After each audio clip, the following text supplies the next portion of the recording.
মাননীয় প্রধানমন্ত্রী নরেন্দ্র মোদীজি তিনি বলেছিলেন প্রথম ক্যাবিনেট মিটিংয়ে আমরা আয়ুষ্মান ভারতে যুক্ত হব।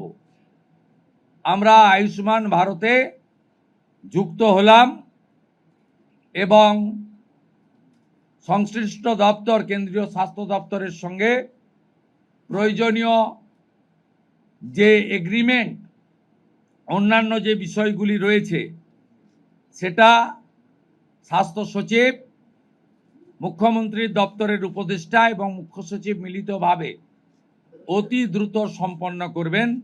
অর্থাৎ আজ থেকে মাননীয় প্রধানমন্ত্রীর ঘোষিত পশ্চিমবাংলার মানুষের প্রতি যে কমিটমেন্ট আজকে ভারতীয় জনতা পার্টির ক্যাবিনেট সেটা সম্পূর্ণ করল।